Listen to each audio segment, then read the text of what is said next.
Welcome to today's 5-minute Bible study in the book of Philippians. Today we're looking at Philippians chapter 1, verses 27 through 30, the end of chapter 1. Now, so far we've seen in the first chapter, Paul gives greeting to the Philippian believers, and he assures them that he is praying for them. And then he tries to set their hearts at ease about his welfare. He says, even though I'm in prison in Rome, all is well because the gospel of Jesus is still being proclaimed. That's the important thing, that the name of Christ be exalted. So Paul says, whether I live or die, I just want Christ to be exalted. Now, having said this, he gives an encouragement to the Philippians to live fully for Jesus. Notice what he says, verse 27. Whatever happens, whether to me or to you, whether my imprisonment ends in my release, my deliverance, which I expect, or whether I am executed by the Romans, which could happen. But whatever happens, conduct yourselves in a manner worthy of the gospel of Christ.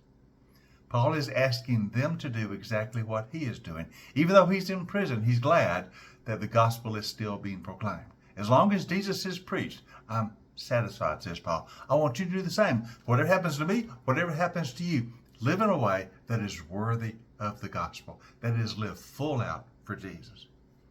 Then, whether I come and see you, if I'm released, or only hear about you in my absence, I will know that you stand firm in the one Spirit. He says, I want to know that you persevere in the gospel. I want to either see it myself when I'm released or just hear about it if I have to stay in prison, but I want to hear you're standing firm in the one Spirit. Now, the one Spirit is the Holy Spirit.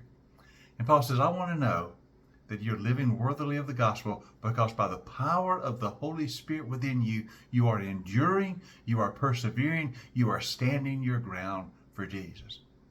You're never backing up in your commitment to Christ. You're never wavering in your faithfulness. You're standing firm for the truth as it is in Jesus, for the truth as you have found it in Jesus. All this by the power of the Holy Spirit. So, I encourage you, live worthily of the gospel by standing firm in the one Spirit, striving together as one for the faith of the gospel, without being frightened in any way by those who oppose you. So you stand firm by holding together in your fellowship, the fellowship of the church. You're one, striving together for the gospel, and you're not afraid of the opposition. Now, if you're going to stand for Jesus, Paul says to the Philippians, there are going to be those who oppose you.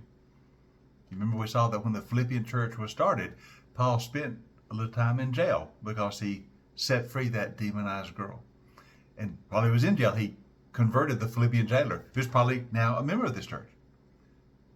But Paul says, even though you have opposition who might threaten you, might maybe even threaten to throw you in jail as they did me, don't be frightened by them because the Spirit is within you. In fact, he says, it is a sign to those, that is your enemies, that they will be destroyed and that you will be saved, that by God. In other words, your faithfulness is a sign to them that the way of Jesus will prevail. For it has been granted to you on behalf of Christ, not only to believe in Jesus, but also to suffer for him, since you are going through the same struggle you saw that I had, and that you now hear that I still have. One of the callings of the Christian is not only to believe in Jesus, but also to demonstrate your faith by being willing to suffer for him. Paul says, I don't feel it's out of my calling to have to suffer for Christ. I'm in prison right now because of Jesus, my testimony for him. You may have to endure persecution as part of the calling. Just hold true. You remember Jesus told us that if we're going to follow him, we have to take a cross and follow. That implies a way of suffering at times, sometimes persecution. So Paul makes it clear to the Philippians, you might be persecuted from time to time, as I have.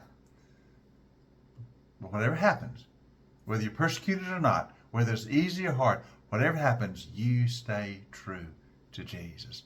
Stand firm in the gospel, stand together, all by the power of the Holy Spirit.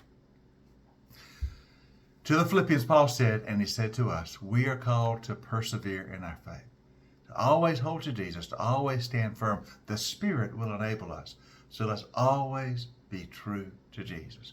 No matter what may come, whether it be good or bad, whether we're on the mountaintop or in the valley, let's hold true to our faith in Jesus.